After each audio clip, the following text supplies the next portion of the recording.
They called her the sacrificed bride. 23 years old, orphaned, delivered to a duke twice her age to save her family from ruin. Everyone whispered that Thomas Harrow, Duke of Westmore, was too old, too cold, too scarred by loss to ever love again. What no one expected was the gift he would place in her trembling hands on their wedding night, a gift that would change everything she believed about duty, desire, and the man society called heartless. If this story touches you, subscribe to join us on this journey. Comment where you are listening from and leave a like to help others find this tale. Now let us step into early 19th century England, where everything is about to begin. The morning Edith Lane became a duchess, the sky above London wept as though it knew what she could not yet speak aloud. Rain streaked the windows of her childhood home, each drop a mirror to the tears she refused to shed in front of her stepmother's calculating gaze. 23 years old, unmarried, orphaned of her father just 8 months prior. These facts alone made her vulnerable, but it was the mountain of debt he had left behind that sealed her fate. Her stepmother had made it abundantly clear. Marriage to the Duke of Westmore was not a choice. It was survival. Edith stood before the mirror in her bedroom, watching as the maid fastened the last pearl button at her throat. The wedding gown was beautiful, she supposed. Ivory silk that caught the grey light, delicate lace at the sleeves, a train that would whisper across cathedral stones. It was also a costume for a role she had never auditioned for, a transaction dressed in white. "Your mother would have wanted this," her stepmother had said the night before, her voice dripping with false sentiment. "You will be a duchess, Edith. You should be grateful." Grateful. The word tasted like ash. Edith touched her reflection, her fingertips cold against the glass. The young woman staring back at her looked like a stranger. Where were the dreams she had nurtured in secret? The fantasies of marrying for love, of choosing her own path, of being seen as more than a pawn in someone else's game. Gone. Sold to settle debts she had not incurred, to a man she had never met. The carriage ride to the cathedral passed in a blur of grey streets and pitying glances from passers-by who somehow already knew. Word travelled fast in London society. The Lane girl marrying the Duke of Westmore. How desperate her family must be, how tragic for her. When the cathedral doors opened, the weight of 100 eyes fell upon her like stones. Edith forced herself to walk forward, each step echoing in the vast, cold space. The pews were filled with nobility, their faces a mixture of curiosity and cruelty. She heard the whispers, felt them like cuts across her skin. Poor thing, given to a man twice her age, the Duke of Westmore. So cold, they say. Hardly seems fair. She is pretty enough, but what good will that do her? He has not smiled in years. Edith kept her gaze fixed ahead, refusing to let them see her break. At the end of the aisle, standing beneath the arched stone and stained glass, was Thomas Harrow, the Duke of Westmore, her future husband. He was taller than she had imagined, broad-shouldered beneath his formal coat, his dark hair threaded with silver at the temples. 35 years old, the rumors said. A widower. A man marked by loss and wrapped in a reputation for coldness that preceded him like winter fog. But as Edith approached, what struck her was not cruelty in his face. It was exhaustion. His jaw was firm, his posture impeccable, but his eyes, dark and unreadable, held something she had not expected. Weariness. Perhaps even reluctance. He did not smile when she reached him. Neither did she. The ceremony began, words spoken by the bishop that felt hollow and distant, as though they were happening to someone else. Edith heard herself repeat vows she did not feel, promises she could not imagine keeping. Her voice sounded small in the enormous space, fragile against the stone and judgment. When it was Thomas's turn, his voice was steady, low and careful. He did not rush. He did not perform for the crowd. He simply spoke the words, his gaze never leaving hers, and in that moment, Edith felt something she could not name. Not warmth, not affection, but something other than indifference. Then came the moment everyone expected. The moment a husband claims his bride with a kiss before God and society. Thomas did not move. Instead, he inclined his head with a respect so deliberate it silenced the whispers. He reached for her hand, his touch firm but not possessive, and raised it briefly to his lips in a gesture that spoke of duty, not desire. The crowd murmured, disappointed. Edith felt the ring slide onto her finger, cold and heavy, a shackle disguised as gold. It is done, she thought. I belong to him now.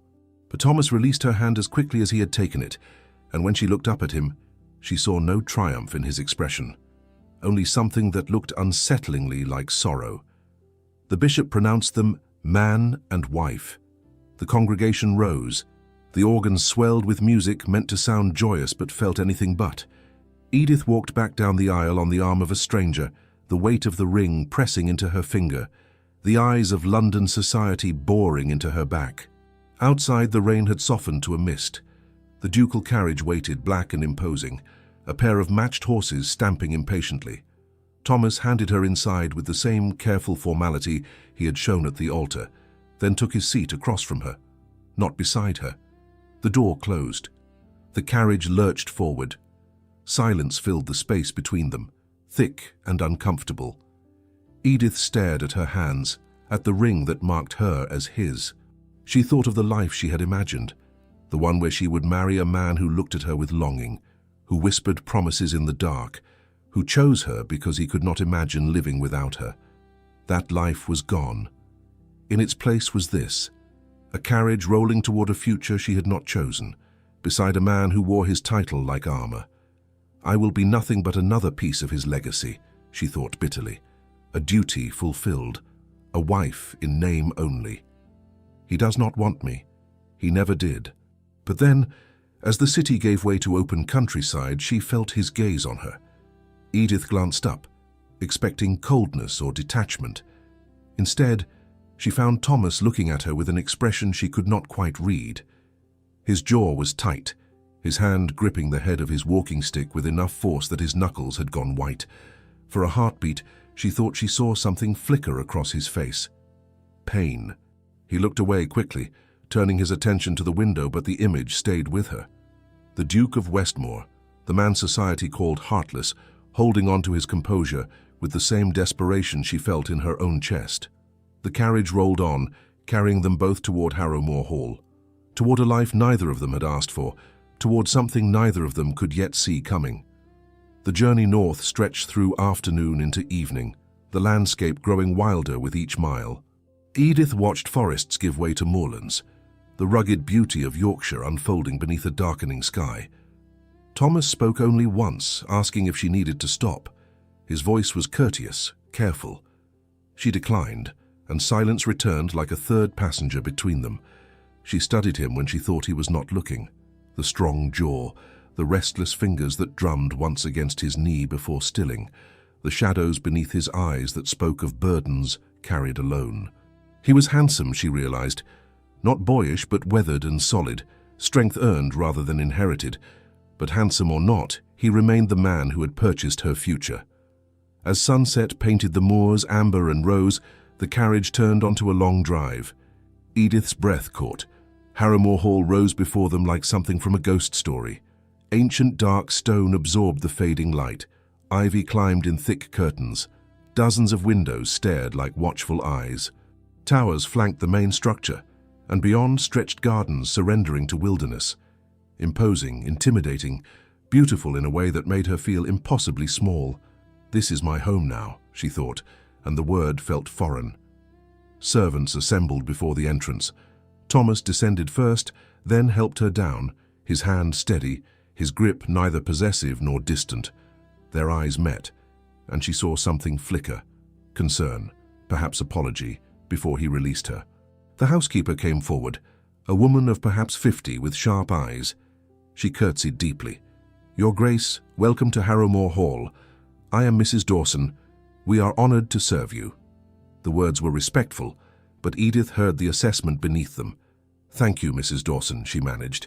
Thomas gestured toward the entrance. "Mrs. Dawson will show you to your rooms. Dinner at 8, if that suits you." He spoke as though addressing a guest, not a wife. The interior matched the exterior's grandeur. High ceilings soared above carved beams.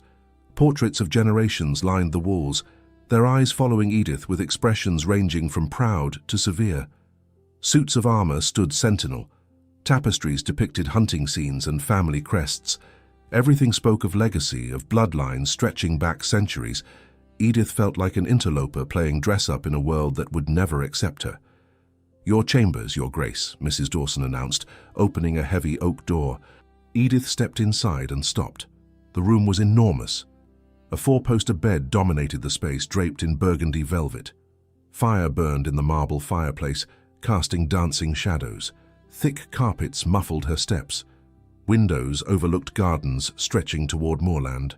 Beautiful, luxurious, utterly foreign.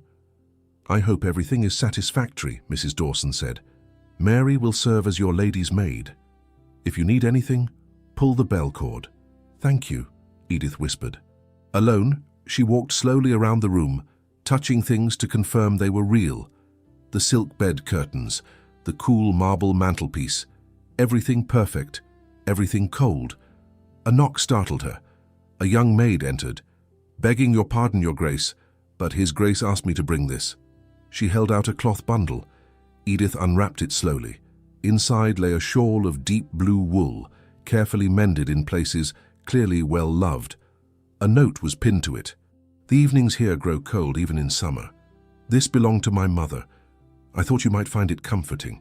T.H." Edith stared at the words, then the shawl. His mother's. Something personal, meaningful. Not jewels to display wealth, but practical comfort offered with quiet thoughtfulness. She lifted it to her face and breathed in lavender and old wood and history. Something shifted in her chest, small but undeniable. Perhaps the Duke of Westmore was not entirely the cold stranger society claimed.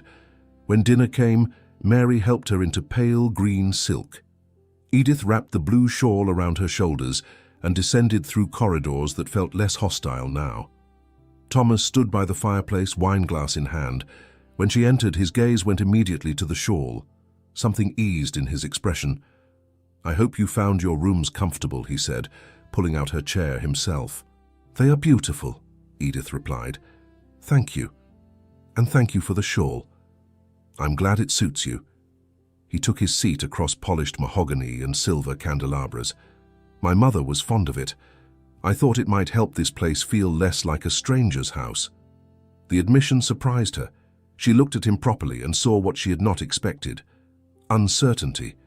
The Duke of Westmore, master of this vast estate, was uncertain how to welcome his unwanted bride. Dinner progressed through courses Edith barely tasted. She watched Thomas more than her plate, the methodical way he ate, how he paused before speaking, weighing every word, how his eyes strayed to her occasionally, then away, like someone stealing glances at something they did not believe they had the right to observe. He asked about her journey, about London, keeping conversation safe and shallow. She answered politely, asking about Yorkshire, the estate, anything to fill awkward spaces. Neither spoke of the marriage. Neither acknowledged the strangeness of strangers sharing dinner as husband and wife. When the meal ended, Thomas stood. "I imagine you must be exhausted," he said. "Mrs. Dawson will see you back. I have correspondence to attend to." He was giving her escape, she realized. "Yes," she said quietly.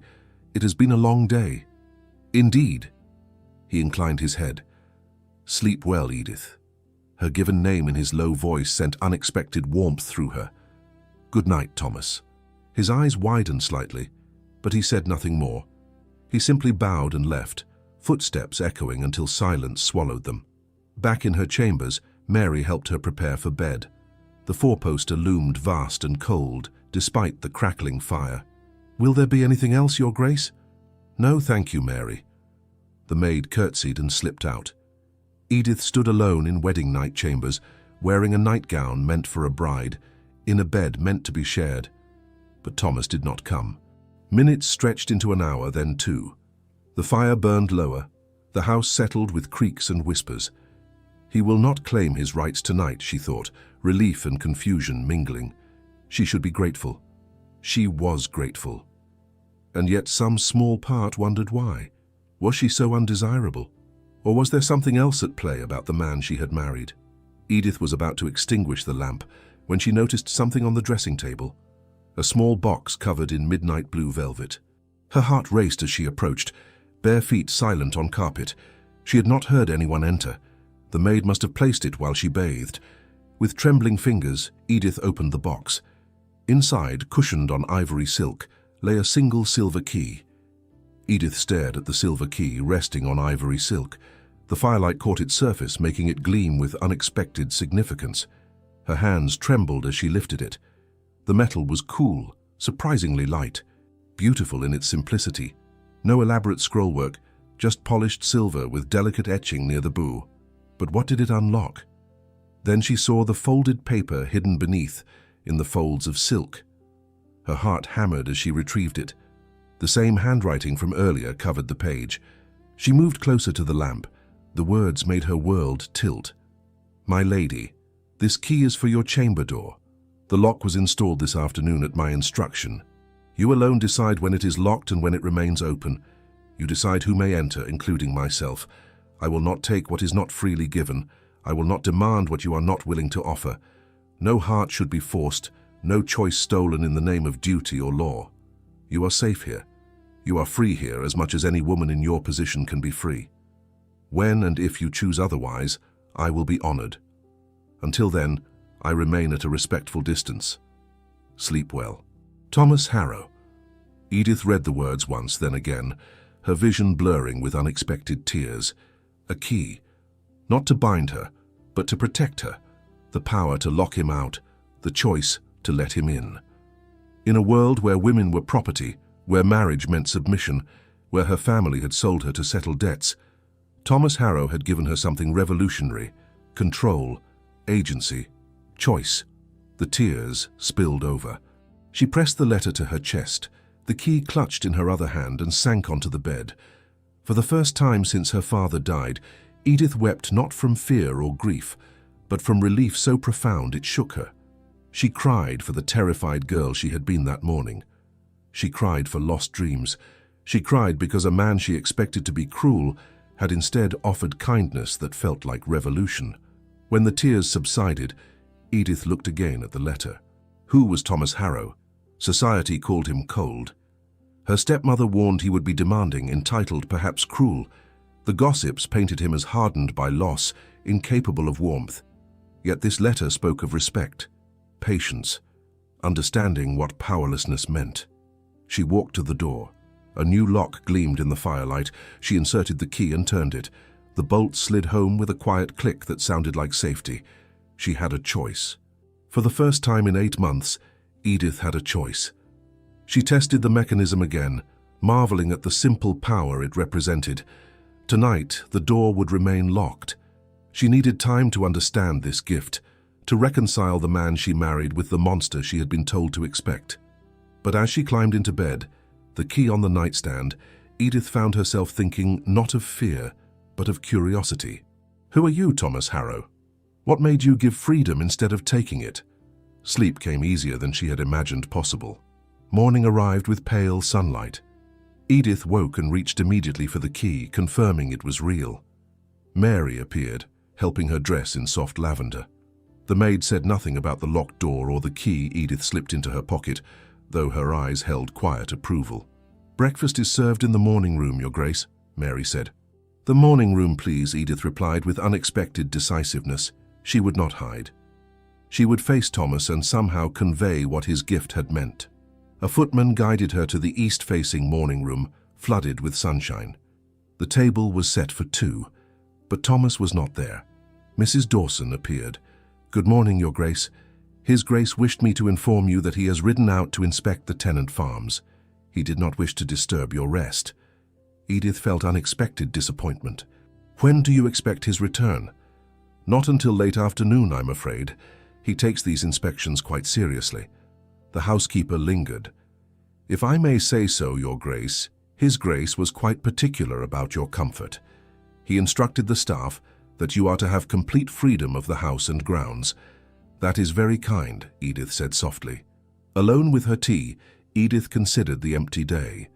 Thomas had ridden out early, giving her space, as his letter promised. She made a decision. If he had given her freedom of the house, she would use it. The library stole her breath, floor-to-ceiling shelves packed with leather-bound volumes, a ladder on rails, tall windows illuminating dancing dust.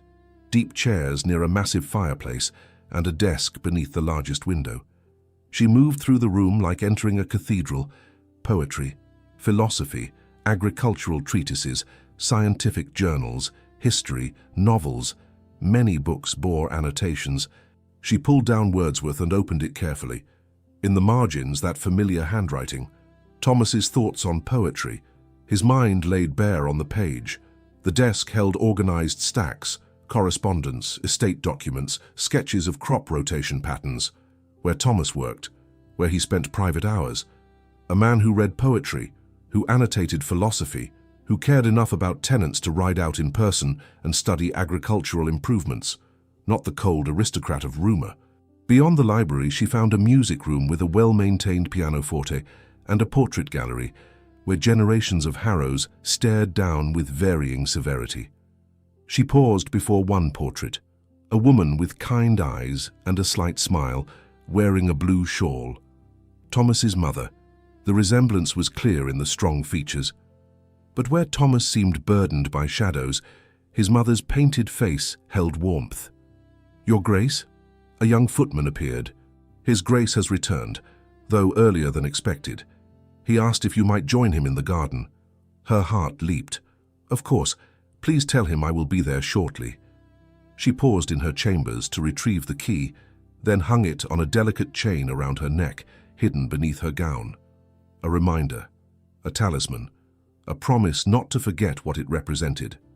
The gardens stretched behind the house in formal patterns, losing their battle with nature. Edith found Thomas near a fountain, coat discarded, sleeves rolled as he examined a rosebush with focused attention. He looked up, and something shifted in his expression, relief, perhaps pleasure.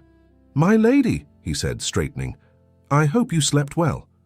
"I did," Edith replied, "better than I expected." Their eyes met, and she knew he understood, that she had found the key, read his letter, that it had mattered. "Thank you," she added quietly, "for your thoughtfulness." Thomas's jaw tightened, emotion flickering before he controlled it.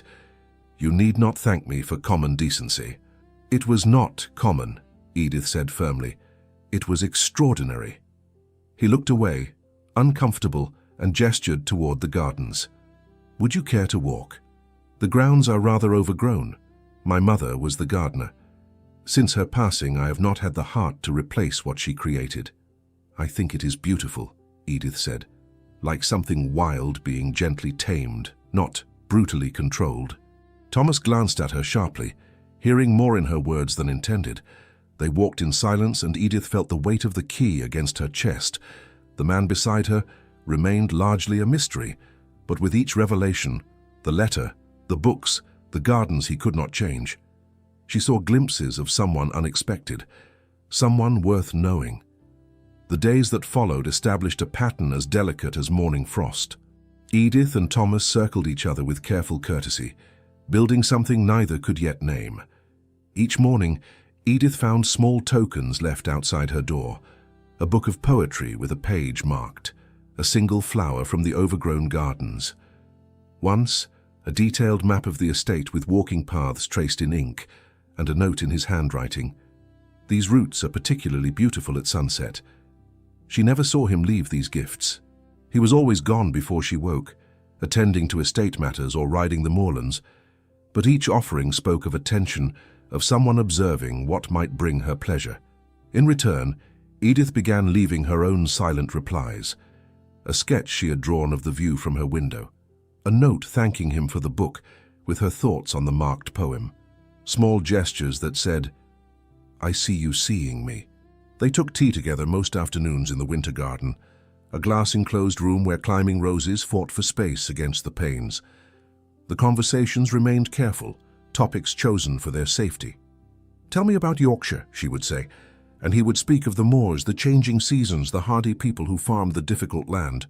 "What do you read?" he asked once, and she surprised herself by answering honestly about her love of history, of stories where people overcame impossible circumstances. His eyes had sharpened with interest. "You admire resilience." "I must," she replied quietly. "I have little choice but to cultivate it myself." Something passed between them then, an acknowledgement of the circumstances that had brought her here. Thomas looked away first, his jaw tight. "You are stronger than you know," he said, so softly she almost missed it. The estate itself revealed more about Thomas than any conversation could. Edith continued her explorations, and everywhere she looked, she found evidence of a man who carried his responsibilities with quiet dedication. The tenant cottages were well maintained, their roofs sound, their chimneys drawing properly. She learned from Mrs. Dawson that Thomas personally inspected each property twice yearly, arranging repairs before they became crises. "He keeps a fund," the housekeeper confided one morning, "for medical emergencies.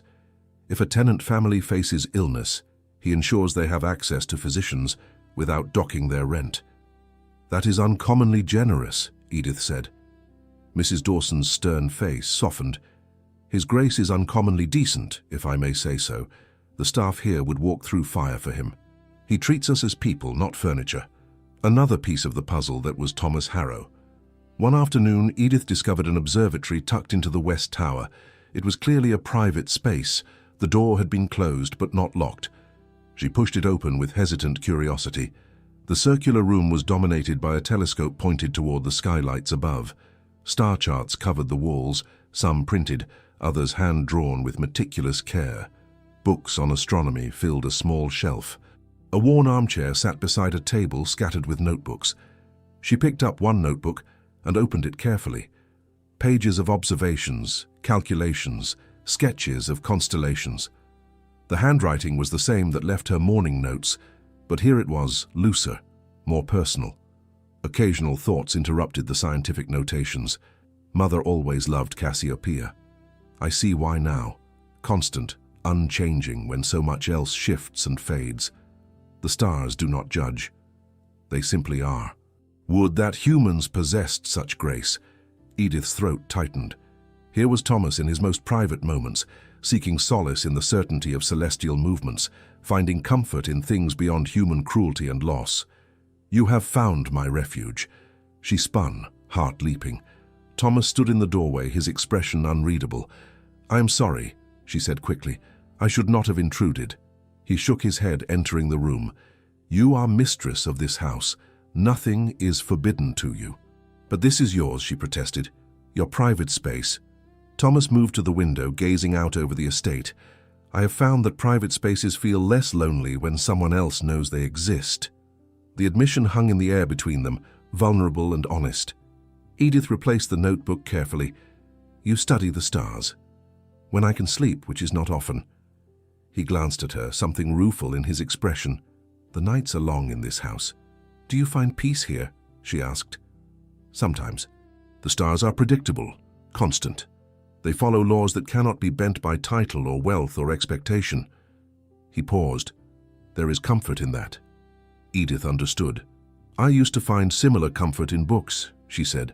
"Stories where the endings were already written, where I knew the heroine would survive her trials, and now I am living a story without knowing how it ends." Thomas turned fully to face her, his dark eyes serious. "That makes two of us, then."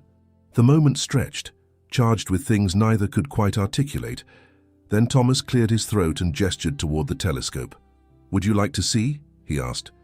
"The sky will not be clear until evening, but I can show you the charts, explain what I observe." Edith found herself smiling. "I would like that very much." They spent the next hour bent over star maps, Thomas's voice low and patient as he traced constellations, explained the movement of planets, shared the mythology behind the names. He stood close enough that she could feel the warmth of him, smell the faint scent of sandalwood and paper, and something uniquely him. When he reached across her to point out a particular notation, his arm brushed hers, and they both froze. The contact lasted only a heartbeat before he stepped back, but Edith felt it echo through her entire body. "Forgive me," he murmured. "There is nothing to forgive," she replied, and meant it. That evening, dinner felt different. The careful distance remained, but something had shifted beneath it. They sat at opposite ends of the long table, but their conversation flowed more easily. Thomas asked about her family, her childhood, the dreams she had harbored before duty intervened. She answered honestly, surprising herself with her candor. In return, he spoke of his parents, of growing up in Harrowmore Hall, of the weight of expectations that had shaped his life. "My father was a hard man," Thomas said, staring into his wine, "concerned with legacy, with propriety, with the Harrow name. When he died, I inherited not just the title, but the burden of being what he demanded." "And your mother?" Edith asked gently. His expression softened. "She was warmth in a cold house. She gardened because she said life should grow, not just endure. When she passed 5 years ago, I lost the only person who saw me as Thomas, not as the Duke." Edith's chest ached for him. That must have been terribly lonely. It was. He met her eyes across the candles and silver. It still is most days. The honesty in his voice pierced her. She wanted to reach for him, to close the distance between them, but the length of mahogany and the weight of propriety held her in place. After dinner, Thomas walked her to the base of the stairs leading to her chambers. "Thank you for today," he said, "for seeing my observatory, for not mocking my fascination with things beyond this earth." "I would never mock something that brings you comfort," Edith replied. "We all need refuges from the expectations placed upon us." His hand lifted, as though he might touch her face, but he caught himself and let it fall. "Sleep well, Edith. And you, Thomas." She climbed the stairs, aware of him watching, until she disappeared around the corner. In her room, she stood before the mirror and touched the chain around her neck, feeling the key hidden beneath her gown. The door remained locked each night, but the barrier felt less necessary now. Less like protection and more like habit. Thomas had not pressed, had not demanded, had given her time and space and small, careful pieces of himself. Who was this man who studied stars and tended tenants and carried loneliness like a stone in his chest? Edith was beginning to want to know everything. 3 weeks into their marriage, Edith woke to find a different kind of gift outside her door. Sheet music. Chopin, her favorite composer, though she had only mentioned it once in passing during tea. A note was tucked inside. "The pianoforte in the music room is yours to use whenever you wish. I would be honored to hear you play. T." She traced the words with her fingertips, warmth spreading through her chest.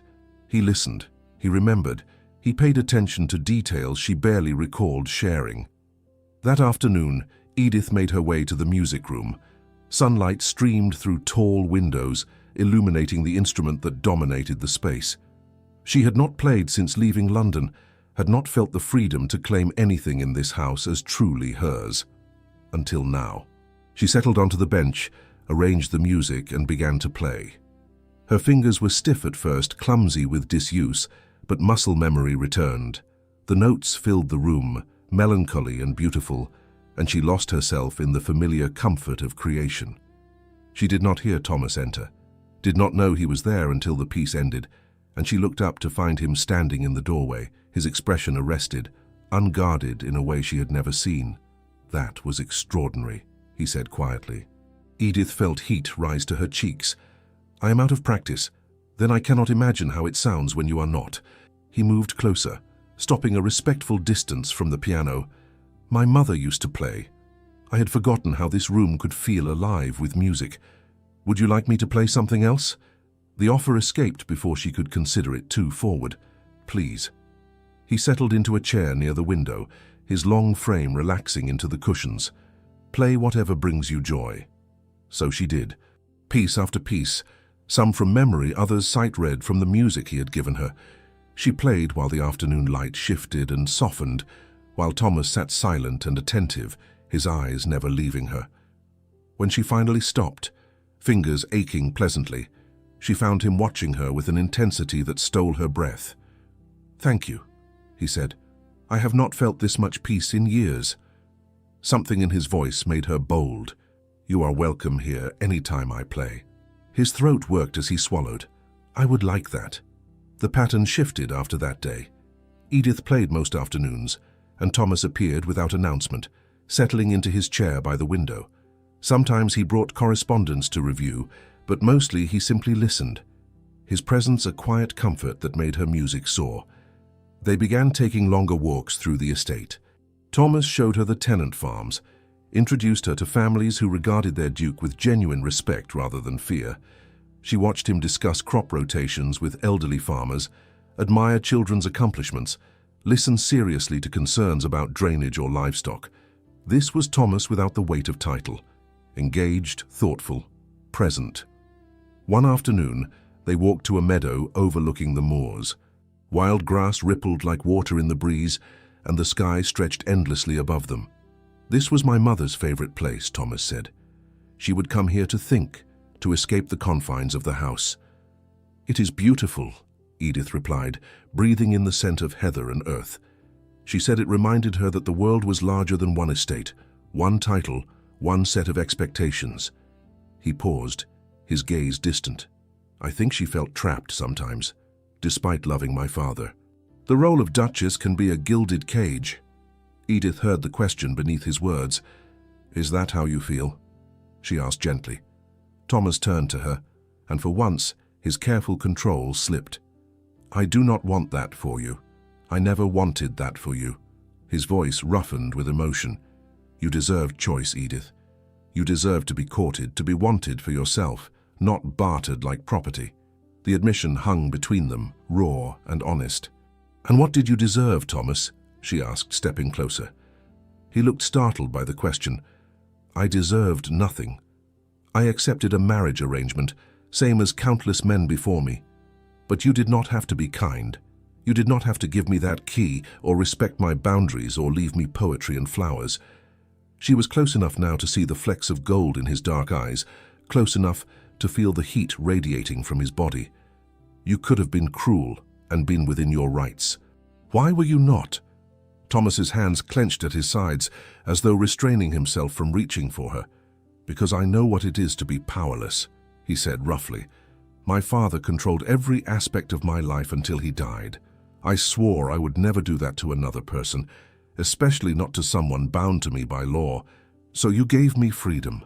I gave you what I wished someone had given me." The vulnerability in his voice pierced her. Without thinking, Edith reached up and touched his face, her palm against his jaw, feeling the scratch of stubble and the heat of his skin. Thomas froze, his breath catching audibly.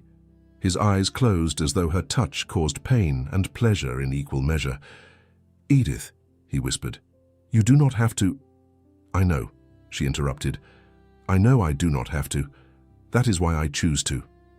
His eyes opened, searching hers with desperate hope. "What are you saying?" "I am saying that I see you, Thomas Harrow. Not the Duke, not the title. You. And what I see is worth knowing, worth choosing." The words seemed to break something in him. His hand came up to cover hers where it rested against his face, pressing it closer as though to memorize the sensation. "I do not deserve your kindness," he said hoarsely. "Perhaps we both deserve more kindness than we have received." They stood like that, hands joined, breath mingling in the space between them. The world narrowed to this moment. The meadow, the sky, the man whose loneliness matched her own. Thomas pulled back first, though his hand lingered on hers. "We should return before dark," he said, voice carefully controlled once more. But as they walked back to the house, he offered his arm and she took it. The contact was proper, appropriate, but Edith felt the tension in his muscles, the awareness humming between them. That evening, Thomas appeared at her door, the first time he had done so since their wedding night. "May I come in?" he asked, and there was uncertainty in his voice that made her heart ache. "Of course." She stepped back, allowing him entry. He crossed to the window, hands clasped behind his back. "I wanted to apologize if I overstepped today, if my words or actions made you uncomfortable." "They did not," Edith said firmly. "Thomas, look at me." He turned, and she saw the fear in his eyes. Fear of rejection, of ruining what they had carefully built. "I am not uncomfortable," she continued. "I am grateful for your honesty, for your kindness, for treating me as though my choices matter. They do matter." His voice was fierce now. "You matter, Edith, more than you know." The air between them thickened with unspoken feeling. Edith's heart hammered against her ribs, the key heavy against her chest. "Will you have tea with me tomorrow morning?" she asked. "Not afternoon.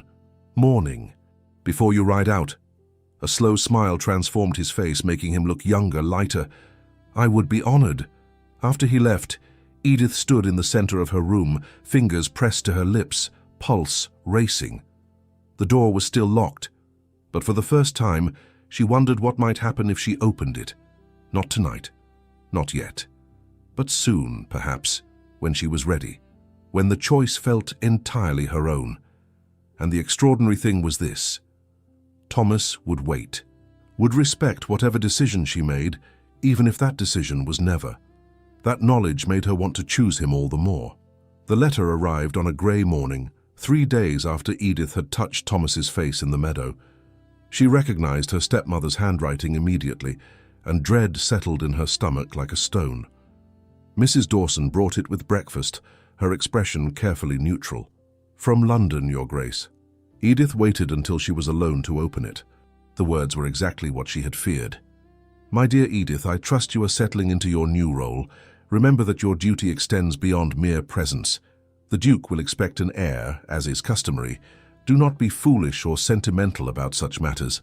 Your family's security depends upon your success in this marriage."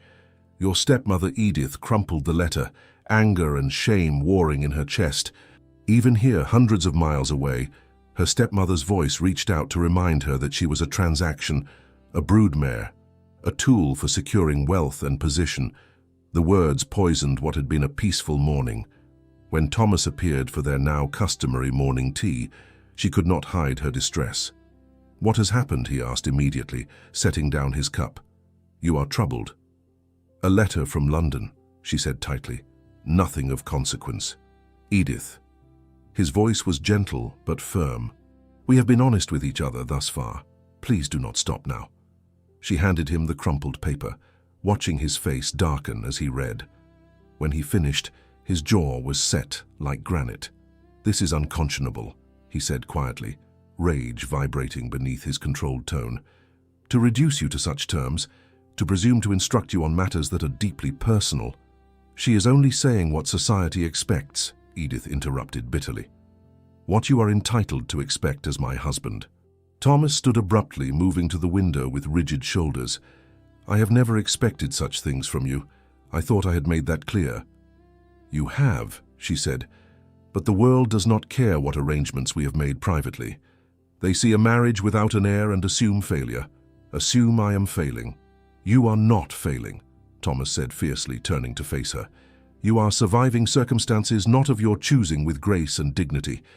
That is triumph, not failure." The passion in his voice startled her. He crossed the room, stopping just before her, his hands clenched as though to keep from reaching out. "Listen to me, Edith. You owe that woman nothing. You owe society nothing. The only person you answer to is yourself." His eyes blazed with intensity. "And I will not have anyone, not even your family, making you feel lesser for choosing your own path." Tears pricked her eyes. "Why do you defend me so?" "Because you deserve defending." His voice softened. "Because I have come to care for you far more than is perhaps wise." The admission hung between them, heavy with meaning. "Thomas," she whispered, "I should not have said that." He stepped back, composure fracturing. "Forgive me. I have overstepped." "No." The word came out fierce. "Certain. You have not." Before courage could fail her, Edith closed the distance between them and took his hand. His fingers were warm, strong, and they trembled slightly in her grasp. "I care for you too," she said. "More than I expected to. More than I know what to do with." Thomas stared at their joined hands as though witnessing a miracle. "Edith, if you are saying this because of that letter, because you feel obligated, I am saying it because it is true." She squeezed his hand. "Because you have been patient and kind and honest.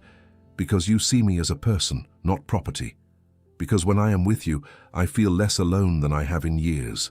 His free hand came up slowly, telegraphing the movement, giving her time to pull away. When she did not, he cupped her face with infinite gentleness, his thumb brushing her cheekbone. "You are not alone," he said hoarsely. "Not anymore." "Neither are you," she replied. Something shifted in his expression, hope, desire, and a question he was afraid to ask. Edith answered it by rising onto her toes and pressing her lips to his. The kiss was tentative at first, a whisper of contact that sent lightning through her veins. Thomas went absolutely still, as though any movement might shatter the moment. Then his hand slid into her hair, cradling her head, and he kissed her back with barely restrained hunger. It was nothing like she had imagined kisses would be. It was better, urgent, yet tender, passionate, yet respectful. He kissed her as though she were precious, as though he had been starving for this and could barely believe it was real. When they broke apart, both breathing hard, Thomas rested his forehead against hers. "Tell me this is what you want," he said roughly. "Tell me I am not taking advantage of your distress." "You are not," Edith assured him. "Thomas, I am choosing this. I am choosing you." His arms came around her then, pulling her close, and she melted into his embrace. They stood like that for a long moment, hearts racing in tandem, the world narrowing to just the two of them. A knock at the door made them spring apart. Thomas ran a hand through his hair, looking charmingly disheveled, while Edith pressed her fingers to her swollen lips. "Enter," Thomas called, his voice remarkably steady. Mrs. Dawson appeared, tactfully averting her eyes. "Begging your pardon, Your Grace, but Lady Ashford has arrived for her visit." Thomas's expression darkened. "I had forgotten." "Who is Lady Ashford?" Edith asked. "A neighbor," Thomas said grimly. "A widow who fancies herself the arbiter of local society. She will have heard of our marriage and come to pass judgment." "Then we shall give her nothing to judge," Edith said, surprised by her own boldness. She straightened her shoulders. "Let her see a united front." Thomas's eyes lit with admiration and something warmer. Together, then. They descended to the drawing room where Lady Ashford waited, a woman of perhaps 45, elegant and sharp-eyed, her smile not quite reaching her gaze. "Your Grace," she said to Thomas, then turned to Edith with barely concealed assessment. "And the new Duchess. How charming. You are quite young, are you not?" 23, Edith replied evenly. "How interesting." Lady Ashford settled into her chair like a queen claiming a throne. "I must say the circumstances of your marriage were quite the talk of London. Such a hasty arrangement." "Necessary arrangements often are hasty," Thomas said coolly. "I saw no reason to delay when I had found what I wanted." His words, and the way his gaze lingered on Edith, made Lady Ashford's eyes narrow. "Indeed. And tell me, my dear, how are you finding Harrowmore Hall? It can be rather isolated for one accustomed to London society." "I find it peaceful," Edith said, "and I have been made to feel quite welcome. How fortunate." Lady Ashford's smile was acid-sweet. "Though I imagine there is pressure, given the need for an heir. Society does expect certain results from a marriage." The comment landed like a slap. Edith felt Thomas stiffen beside her, felt her own anger rise hot and sharp. But before Thomas could respond, Edith spoke. "Society expects many things," she said calmly. "Fortunately, His Grace and I concern ourselves with our own happiness rather than the opinions of strangers." She met Lady Ashford's gaze directly. "Our marriage is built on mutual respect and affection. Everything else will come in its own time." The room fell silent. Lady Ashford's expression flickered with surprise and grudging respect. Thomas's hand found hers beneath the table, squeezing gently. "Well," Lady Ashford said after a moment, "you are certainly spirited. Perhaps you will suit Harrowmore Hall after all." The visit ended shortly after, Lady Ashford departing with a thoughtful expression rather than the smug superiority she had entered with. As soon as the door closed behind her, Thomas pulled Edith into his arms. "That was magnificent," he said, pride and affection warming his voice. "You defended us both with grace and strength." "She deserved it," Edith replied. "No one speaks to you that way. Not while I am here." Thomas pulled back just enough to look at her, his expression tender. "I believe, Edith Harrow, that I am falling in love with you." The words should have frightened her. Instead, they felt like coming home. "Good," she whispered, "because I believe I am falling in love with you too." He kissed her again, slower this time, deeper, a promise of things to come. When they finally parted, Edith touched the key still hidden beneath her gown. Tonight, she thought. Tonight, perhaps, she would leave the door unlocked. The storm arrived 3 nights later, rolling across the moors with violent purpose. Lightning split the sky, thunder shook the ancient stones of Harrowmore Hall, and rain lashed the windows like fury given form. Edith stood in her chambers, watching the tempest transform the familiar landscape into something wild and unknowable. She had dismissed Mary early, wanting solitude, wanting to think. Since the kiss, since multiple kisses, stolen in hallways and gardens and quiet moments when the world narrowed to just the two of them, everything had changed. The careful distance they had maintained had collapsed into something urgent and consuming. Thomas looked at her now with undisguised longing. His hand would linger on hers during dinner. He found reasons to be near her, to touch her shoulder in passing, to brush hair from her face with infinite tenderness. And Edith found herself aching for more. The key still hung around her neck. The door still locked each night, but the barrier felt increasingly arbitrary, a habit rather than a necessity. Tonight, with the storm raging outside, Edith could not settle. She paced her room, too restless for sleep, too aware of her own heartbeat and the empty bed, and the man somewhere in this vast house who had promised to wait forever if needed. She made a decision. Wrapping a dressing gown over her nightgown, Edith unlocked her door and stepped into the corridor. Lightning illuminated her path as she moved through the sleeping house, drawn by instinct toward the library. She found him there, as though she had known she would. Thomas stood before the fireplace, still dressed despite the late hour, staring into flames that cast his face in harsh relief.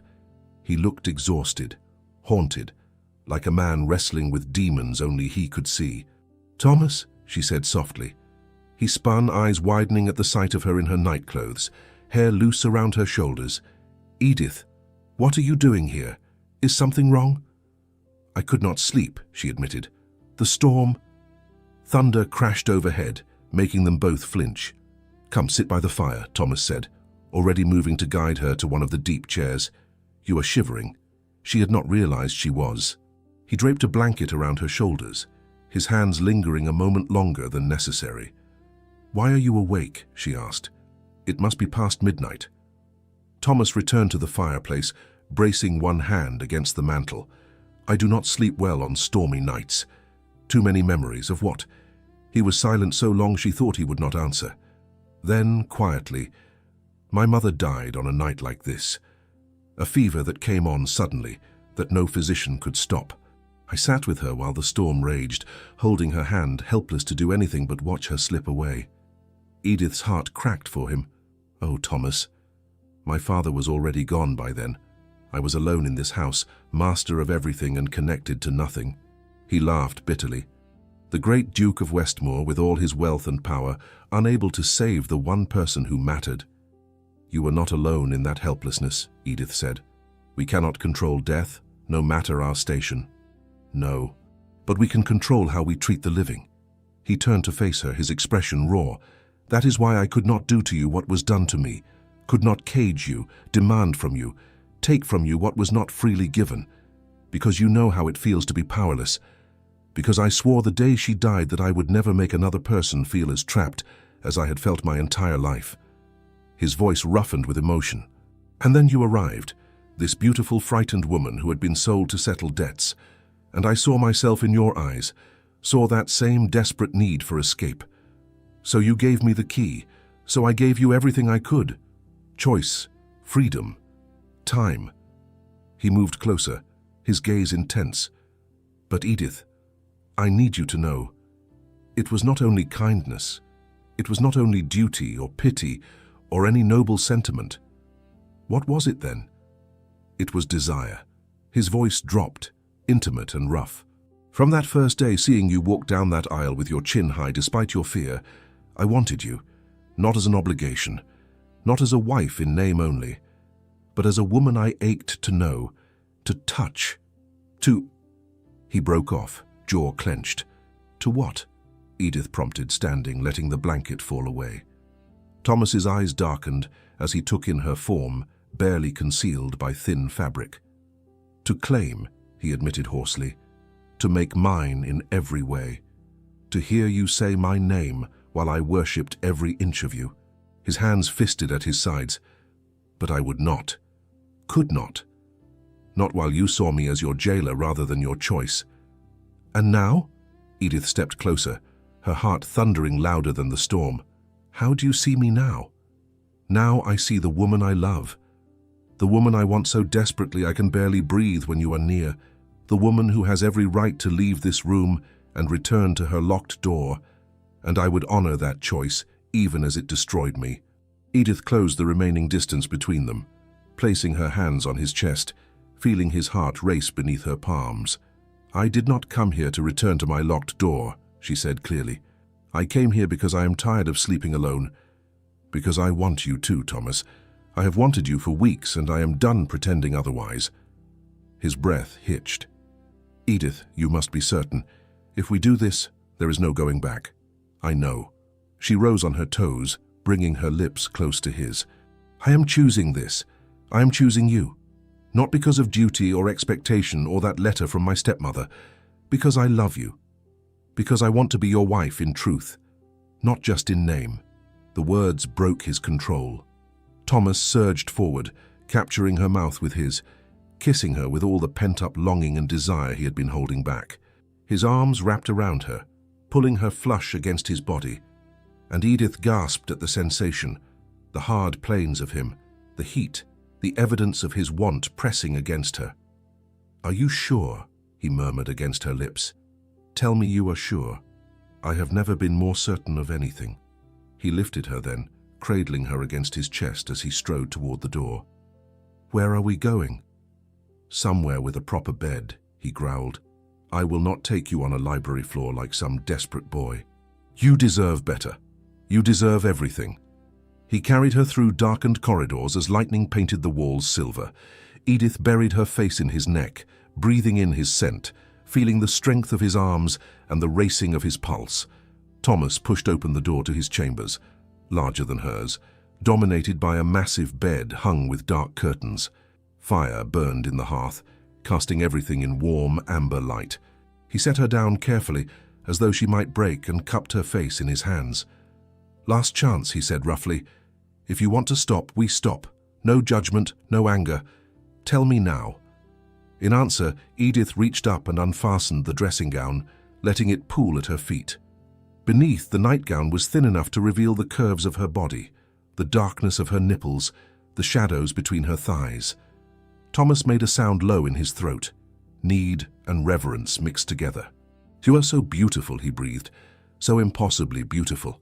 His hands moved to her shoulders, sliding the straps of her nightgown down slowly, giving her time to object. When she did not, he pulled the fabric lower, baring her breasts to his gaze. Edith fought the urge to cover herself. No man had ever seen her like this, but Thomas looked at her as though witnessing something sacred. "Perfect," he murmured, bending to press a kiss to her collarbone, then lower. "Absolutely perfect."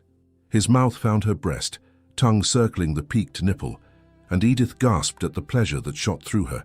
Her hands tangled in his hair, holding him close, and he took his time, lavishing attention on one breast, then the other, until she was trembling. "Thomas," she breathed, "please, please, what, love? Tell me what you want. I want to see you. Touch you."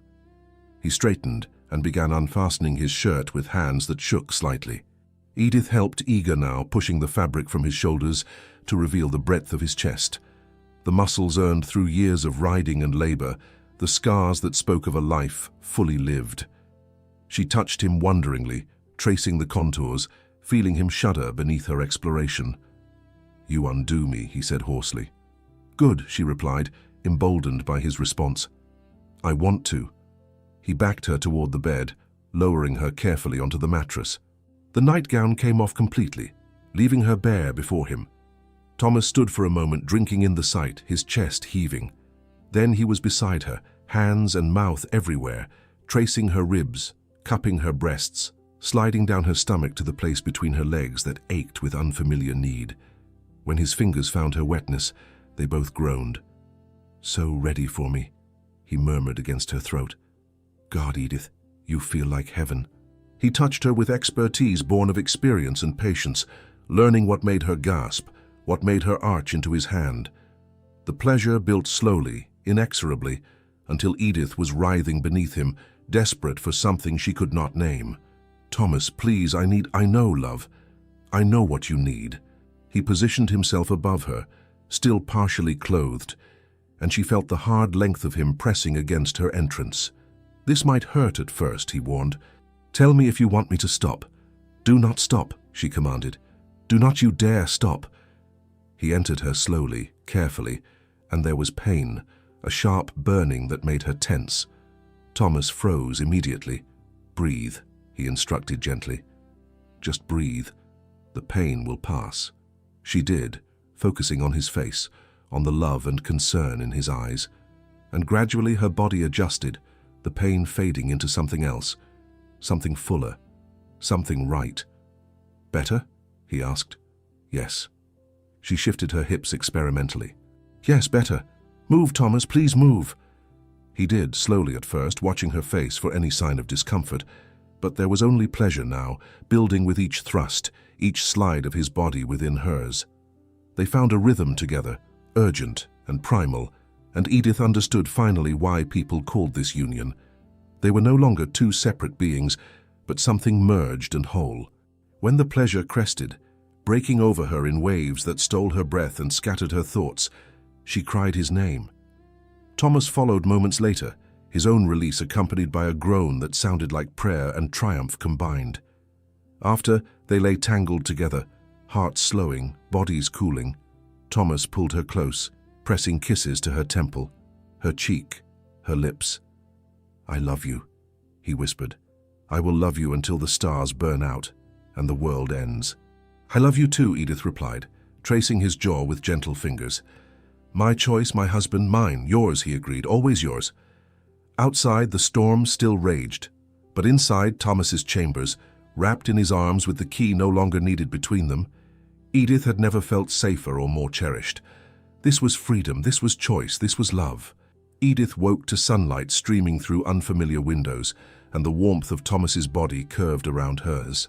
His arm lay draped across her waist, his breath stirring the hair at her temple, and for a moment she simply existed in the perfection of it, the quiet morning, the man she loved, the choice she had made. She shifted slightly, feeling the pleasant ache in her body that spoke of the night's intimacy. Thomas stirred immediately, his arm tightening around her. "Good morning," he murmured, his voice rough with sleep and affection. "Good morning," she replied, turning in his embrace to face him. In the morning light he looked younger, the lines of care and loneliness smoothed away. His hair was disheveled from her fingers, his jaw darkened with stubble, and his eyes held a tenderness that made her heart swell. "How do you feel?" he asked, genuine concern in his voice. "Are you in pain?" "A little sore," she admitted, "but happy. So incredibly happy." Relief flooded his expression. "I worried I might have hurt you." "I tried to be gentle, but—" "You were perfect," Edith interrupted, pressing a finger to his lips. "Last night was perfect. You are perfect." He captured her hand and kissed her palm, the gesture intimate and possessive. "I have never felt anything like that," he confessed. "The connection, the trust, the way you gave yourself to me. Edith, I have been with women before, but this was different. This was love," she supplied. "This was love." "Yes." He pulled her closer, burying his face in her hair. "Love changes everything." They stayed like that for a long while, wrapped in each other in the morning quiet, until a knock at the door shattered the peace. "Your Grace?" Mrs. Dawson's voice carried clear disapproval. "Breakfast is ready when you are." Thomas groaned. "The world intrudes already." "Let it," Edith said, surprising herself with her boldness. "Let them all know. I am not ashamed of where I spent the night or who I spent it with." He pulled back to look at her, admiration and desire mingling in his gaze. "You are extraordinary, do you know that?" "I am beginning to believe it," she replied. After they dressed, Thomas in fresh clothes, Edith in the nightgown and dressing gown she had worn from her room, they descended to breakfast together. The staff's carefully neutral expressions spoke volumes. They knew. Of course they knew. But instead of shame, Edith felt pride. She had chosen this, had chosen him. And she would not hide that choice. Over tea and toast, Thomas reached across the table and took her hand openly, a gesture he had always avoided in front of the servants before. "Move your things to my chambers today," he said. "I will not have you sleeping apart from me again." "What will people say?" Edith asked, though she was already nodding. "Let them say what they wish. You are my wife, my duchess, and I love you too much to pretend otherwise for the sake of propriety." "Then yes," she agreed. "I will move my things." Mrs. Dawson appeared in the doorway, her stern expression cracking into something almost like approval. "Very good, Your Grace. I will have Mary begin immediately." The household shifted around them, accommodating this new reality. Edith's belongings were transferred to Thomas's chambers, now their chambers. The staff smiled more openly. The house itself seemed lighter, as though freed from the weight of two people living separate lives under one roof. That afternoon, Thomas found Edith in the library, surrounded by books she was cataloguing for her own amusement. "Come with me," he said, offering his hand. "I want to show you something." She took his hand without hesitation, and he led her up to the observatory. The afternoon sun streamed through the skylights, illuminating the star charts and telescopes. "Tonight," Thomas said, moving to adjust the instrument, "there will be a clear sky. I want to show you the stars properly. Not just charts and theories, but the real thing." "I would love that," Edith said. He turned to her, and the expression on his face made her breath catch. "I want to share everything with you now. My work, my passions, my fears, my hopes. I have spent so long keeping people at a distance, but with you, you do not have to," she finished. "Distance feels impossible now. Impossible and undesirable." He crossed to her, pulling her into his arms. "I find I cannot keep my hands off you." "I have the same affliction," Edith admitted, rising on her toes to kiss him. The kiss deepened quickly, hunger rekindling despite the night they had shared.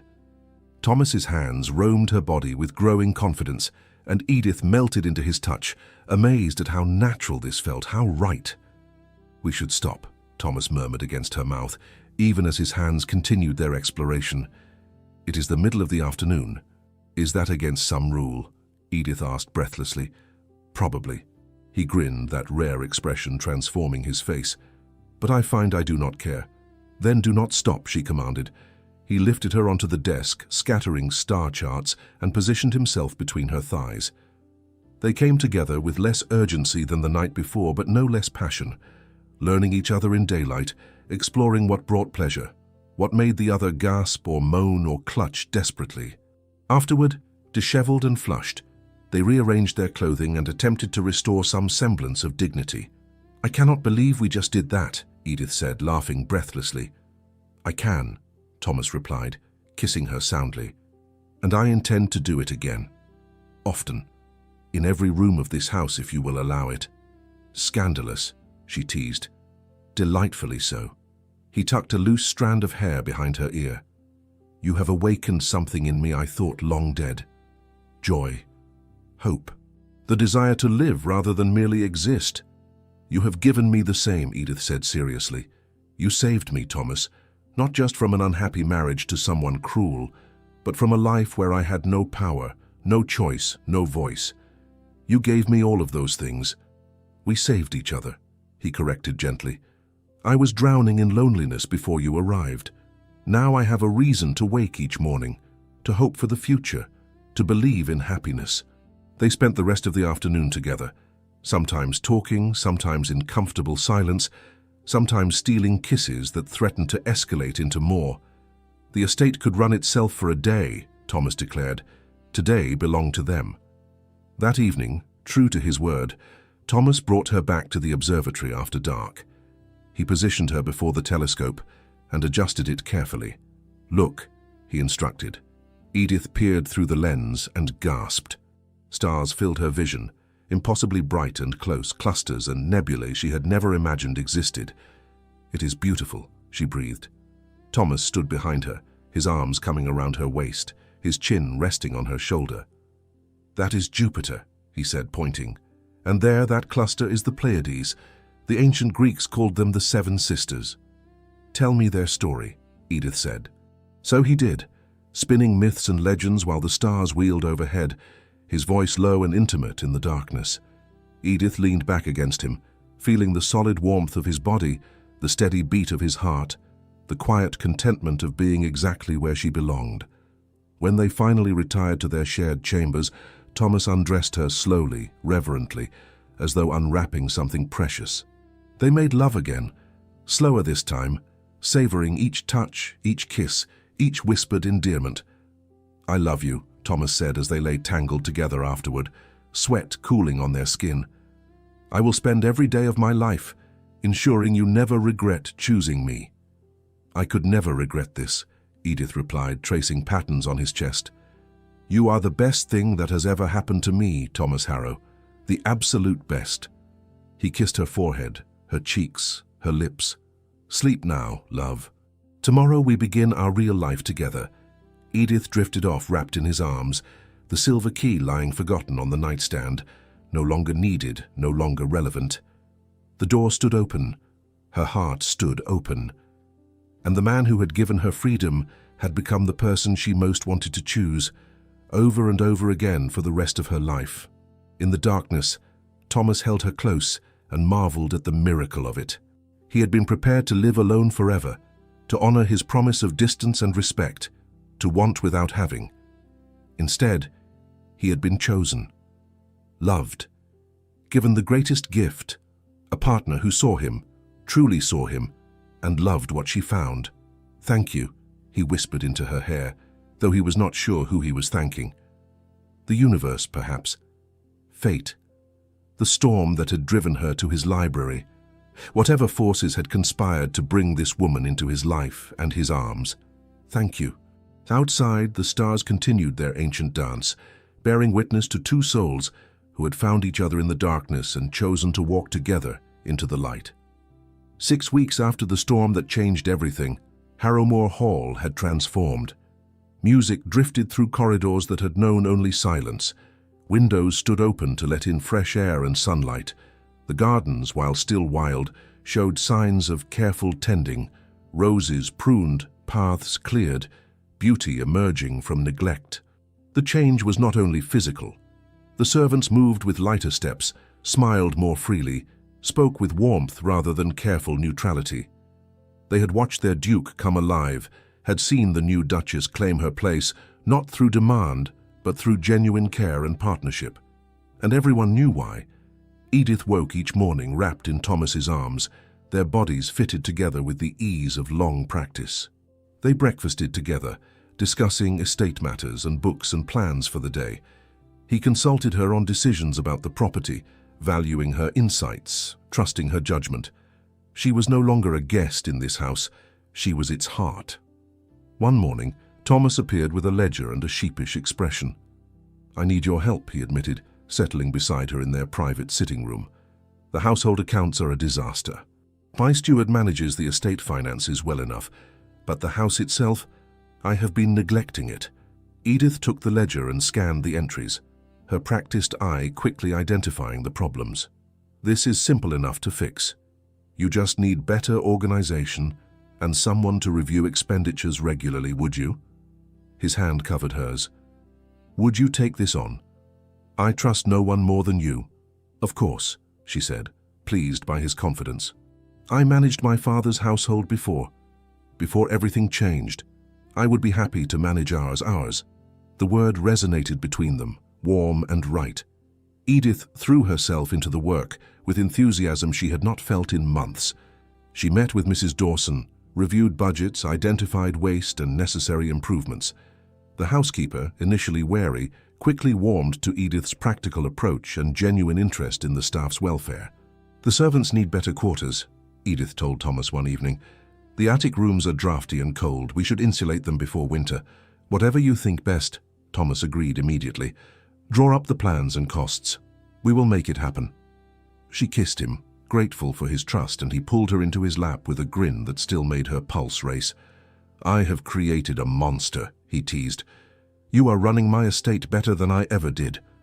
"Our estate," she corrected. "And I'm only organizing what you built.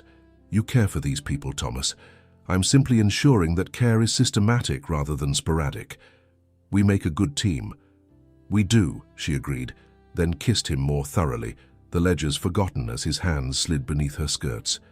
They christened the sitting room that afternoon, then the library that evening, giggling like conspirators as they straightened their clothes when Mrs. Dawson knocked with tea. Visitors began calling more frequently, curious about the transformed Duke and his young bride. What they found surprised them, not a cold marriage of convenience, but genuine affection and partnership. Lady Ashford returned, her sharp eyes missing nothing, as Thomas and Edith sat close together on the settee, his hand resting possessively on her knee, her fingers playing absently with his. "You seem well settled," Lady Ashford observed, her tone grudging but sincere. "We are," Edith replied, meeting the older woman's gaze steadily. "Very well indeed." The neighborhood slowly accepted what society had declared impossible, that a marriage born of necessity could become one of love. One afternoon, Thomas found Edith in the garden, tending the rose bushes with dirt on her hands and joy on her face. "My mother would have loved you," he said, settling on the bench beside her. "She always said gardens needed patience and hope. You have both." "I hope I would have loved her too," Edith replied. "She raised an extraordinary son." He pulled her close despite her protests about dirt, kissing her thoroughly. "I am the fortunate one. You could have closed your heart to me forever. Instead, you gave me everything." "You earned it," she said simply. "Every day you earn it." That evening, as they dressed for dinner, Edith felt a wave of dizziness wash over her. She gripped the bedpost, breathing carefully until it passed. Thomas was at her side immediately, concern darkening his face. "What is wrong? Are you ill? Just dizzy for a moment." It passed. She smiled reassuringly. "I am fine." But over the following days, the dizziness returned.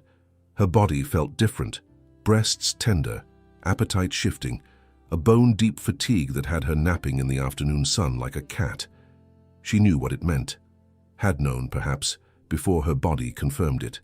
One morning, Edith woke to nausea so intense she barely made it to the wash basin. Thomas held her hair back, his hand rubbing soothing circles on her back, murmuring comfort. When the sickness passed, she leaned against him, trembling. "This is more than simple illness," Thomas said carefully. "Edith, could you be—" "I think so," she whispered. "I think I am with child." His sharp intake of breath was audible. He turned her gently to face him, his hands cupping her face, his eyes searching hers. "Are you certain?" "Not completely." "But all the signs—" "Yes, I think I am." Thomas stared at her for a long moment, expression unreadable. Then slowly, wonder bloomed across his face like sunrise. "A child," he breathed. "Our child. Are you happy?" Edith asked, suddenly uncertain. "I know we have only been truly married for a short time, and perhaps it is too soon." "Too soon?" He laughed, the sound full of joy and disbelief. "Edith, you have given me everything I never dared hope for. Love, partnership, purpose. And now this." He placed his hand reverently on her still flat stomach. "This is not too soon. This is perfect." Relief flooded through her, followed by happiness so intense it brought tears. "I was afraid you might think it was too fast, that we needed more time." "We have all the time in the world," Thomas said, pulling her close, "and I want to spend every moment of it with you, building our family, our life, our happiness together." They held each other as morning light filled their chambers, as birds sang in the gardens below, as the future they were creating together became tangible and real. Later, after a physician confirmed what they already knew, Thomas became almost comically protective. He hovered, worried about her lifting anything heavier than a teacup, insisted she rest constantly. "I am with child, not dying," Edith protested with amused exasperation. "Women have been doing this since the dawn of time." "Not my woman," Thomas replied stubbornly. "Not carrying my child. You will rest and eat properly, and let me take care of you." "You already take care of me," she said softly. "Every day in 1,000 ways. Then I will take care of you in 1,001 ways," he countered, kissing her forehead. They told the staff together, and the household erupted in genuine celebration. Mrs. Dawson actually smiled, a rare sight that made Thomas laugh. The cook prepared Edith's favorite foods. The maids treated her like precious porcelain. That evening they sat together in the winter garden where they had taken so many afternoon teas. Thomas's hand rested on her stomach, his expression one of wonder. "I cannot believe this is my life," he said quietly. "Months ago, I was alone, resigned to loneliness, going through the motions of existence. Now I have you, and soon we will have a child, a family." "You were never meant to be alone," Edith said. "You were meant for this, For love, for fatherhood, for happiness? You just needed someone to see past the armor you wore. You saw me, he said. When everyone else saw the cold Duke, you saw Thomas, the man beneath the title. And you saw me, she replied, not as property or obligation, but as a person worthy of choice and respect. We saved each other, Thomas said, echoing words from weeks before. We did, Edith agreed. And now we build something new, something beautiful. He kissed her as the sun set beyond the windows, painting their future in shades of gold and rose. In his arms, with his child growing inside her, surrounded by a home that finally felt alive, Edith understood what she had not believed possible on her wedding day. This was happiness. Real, lasting, chosen happiness. And it was only the beginning. 3 years later. Autumn painted Harrowmore Hall in shades of amber and crimson, the gardens now lovingly restored under Edith's careful direction. The wild beauty remained, but tamed with purpose. Roses climbed trellises, herb gardens flourished near the kitchen, and a new maze delighted visitors who came regularly now to visit the Duke and Duchess of Westmore. Inside the library, where everything had truly begun, Edith sat in the window seat with a book open on her lap, though she was not reading. Instead, she watched her daughter toddle across the carpet toward her father. Catherine Rose Harrow, named for Thomas's mother, had arrived on a spring morning 2 years prior with her father's dark eyes and her mother's determined spirit. At 18 months old, she ruled Harrowmore Hall with the absolute authority only a beloved child could command. "Papa," she cried, stumbling into Thomas's waiting arms. He caught her easily, lifting her high until she shrieked with delighted laughter. "There is my girl," he said, settling her on his lap. "Have you been helping Mama read?" "Read," Catherine agreed enthusiastically, though her version of reading involved mostly turning pages and pointing at pictures. Edith watched them together, her heart so full it ached.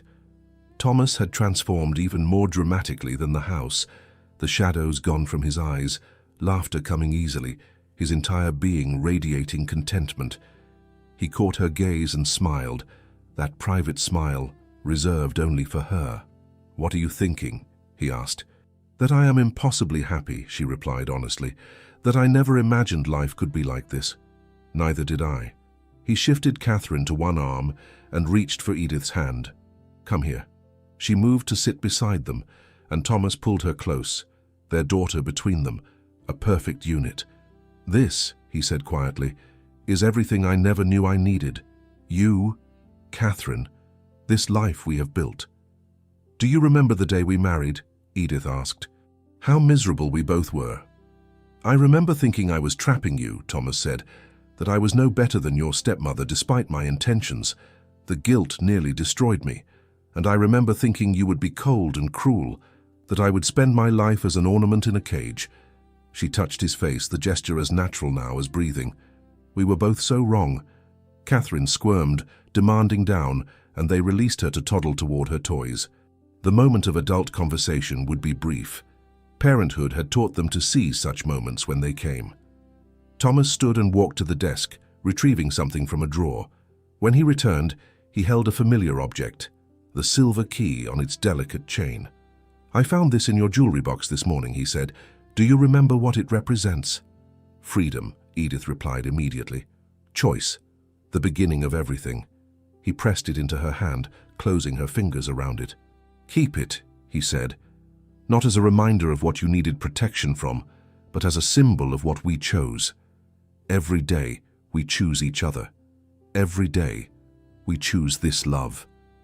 Tears pricked Edith's eyes. "We do," she whispered, over and over. "We choose this." A knock at the door interrupted the moment.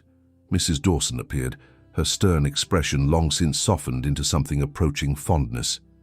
"Begging your pardon, Your Grace, but Lady Ashford has arrived for tea. Shall I show her to the winter garden?" "Please," Edith said. "Tell her we will join her shortly."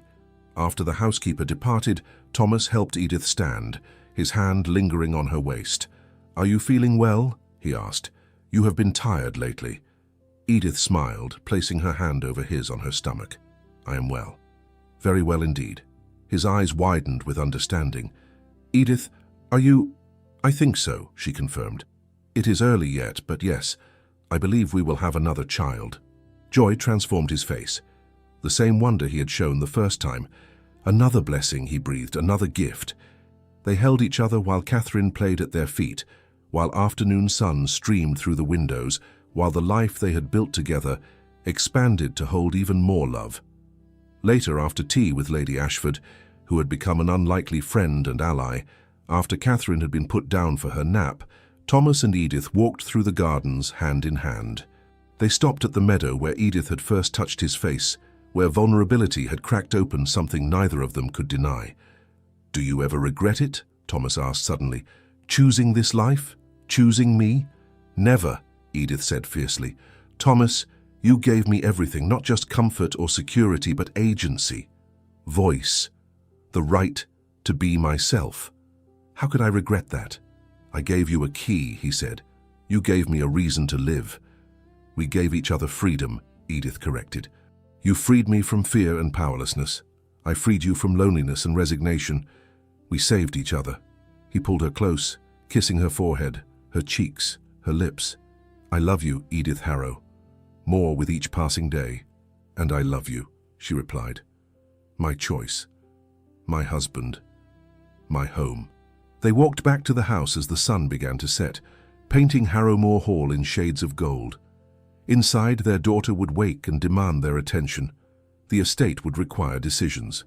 Life would continue its gentle demands, but they would face it all together, not as strangers bound by obligation, but as partners bound by love and choice, and the simple miracle of having found each other in the darkness. Years later, when Catherine was old enough to understand, Edith would tell her daughter the story of the Silver Key, would explain that love built on freedom and respect and choice was the strongest kind, would show her that even arrangements born of necessity could transform into something beautiful if both people chose to see each other as human first, always.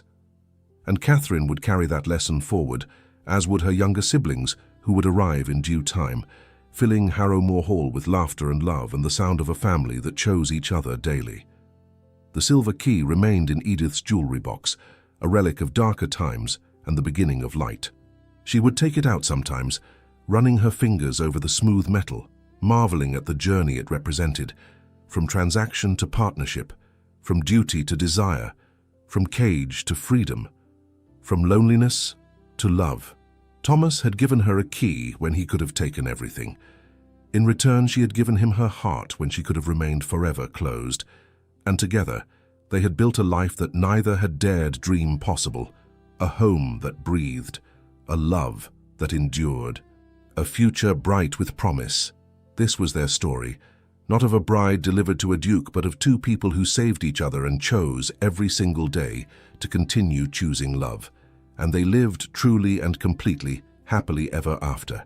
In the end, what transformed a desperate arrangement into lasting love was not wealth or beauty or circumstance, but something far simpler and infinitely more powerful: the choice to see another person as fully human, deserving of agency and respect. Thomas gave Edith freedom when the world had taken it away. Edith gave Thomas purpose when loneliness had hollowed him out. And together, they proved that love need not begin with passion to end in devotion, that sometimes the strongest foundations are built on respect, patience, and the courage to be vulnerable. The silver key remains a reminder that the greatest gift we can offer another person is not control, but choice. And that real love begins when someone refuses to take what they have every right to claim, choosing instead to wait until it is freely given. May we all be so fortunate as to find someone who sees our chains and offers us keys instead. If this story touched your heart, please leave a like. It helps others discover stories about love that heals rather than harms. Subscribe to join us for more tales of resilience, redemption, and romance. And comment below to let me know where in the world you are listening from. I love hearing from you. Thank you for spending this time with Edith and Thomas. Until our next story, may you always choose love that liberates rather than imprisons.